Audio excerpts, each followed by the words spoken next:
What's up, beautiful people? How y'all doing? We back with another one today. This one should we're gonna try to make this one, quick. This one shouldn't be too involved. But just to hit y'all with a little daily principle, you know how we do on the third principle. But today we're gonna be looking at Leviticus, the book of Leviticus, chapter 19, verses 23 through 25 in the NLT. And it reads a little something like this. When you enter the land and plant fruit trees, leave the fruit unharvested for the first 3 years and consider it forbidden. Do not eat it. Verse 24. In the fourth year, the entire crop must be consecrated to the Lord as a celebration of praise. Verse 25. Finally, in the fifth year, you may eat the fruit. If you follow this pattern, your harvest will increase. I am the Lord your God. So in verse 23, we can see how folks could add their own interpretation to this instruction from the Lord. I understand, in other words, I understand I'm not supposed to eat the fruit, but how diligent should I be in keeping other things from eating the fruit? Birds, squirrels, worms, etc., Do I need to build some kind of enclosure around the trees to keep everything out? But if that is the interpretation, how is that totally possible? So, because there's some gray areas in the Lord's instructions, I can see how the stage will be set for some people to become legalistic, to various degrees. Hence why the people, they went as far as tithing on the sprigs of herbs from their garden, yet missing the larger and equally important principles. The law was written for and given to man. So the answer is man. Man must not harvest or take any of the fruit for personal consumption or usage for the first 3 years.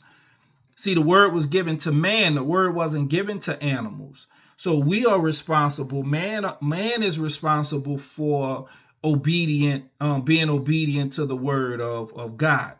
Then it says, then in year 4, the entire crop, that means the good and the bad, none of it is not separated. The good and the bad must be brought to and consecrated in the act of worship to the Lord, as an act of praise to the Lord. So the principle here is we ought to bring our days, the events of our lives, to the Lord, both good and bad, as an act of praise. See, this principle is reiterated and expounded on in the book of James, chapter 1, verses 2 through 4. Where it says, count it all joy. In other words, be excited, be grateful, be thankful to the point of praise when trials and tribulations come. Then Leviticus goes on and it says, as we read it, and in the fifth year, the people's obedience would be blessed with an increase in their harvest. This would have been a timely blessing for a growing family and a growing community, because at this point, the people would have been in the promised land for at least 5 years. So this increase in the harvest would have definitely been a blessing from the Lord.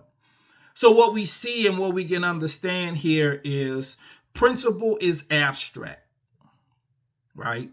A principle is abstract, but application and expression of that principle is tangible.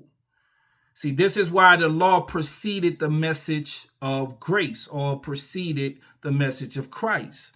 The idea was to get people in the habit of doing, get them in the mode of doing, to see and understand that they couldn't do it, and thereby would allow Jesus to do it. And we can reference that in Galatians chapter 3, verse 19 through 24. Let me try to go there real quick. I didn't have it marked. But chapter 3, verses 19 through 24 It reads like this. Why then was the law given? It was given alongside the promise to show people their sins. But the law was designed to last only until the coming of the child who was promised. God gave his law through angels to Moses, who was the mediator between God and the people. Now a mediator is helpful if more than one party must reach an agreement. But God who is one did not use a mediator when he gave his promise to Abraham. Verse 21. Is there a conflict then between God's law and God's promises? Absolutely not. If the law could give us new life, we could be made right with God by obeying it. But the scriptures declare that we are all prisoners of sin. So we receive God's promise of freedom only by believing in Jesus Christ. Before the way of faith in Christ was available to us, we were placed under guard by the law. We were kept in protective custody, so to speak, until the way of faith was revealed. Let me put it another way. The law was our guardian until Christ came. It protected us until we could be made right with God through faith. So, God gave the law to get the people into the habit of doing. We as people, we need structure.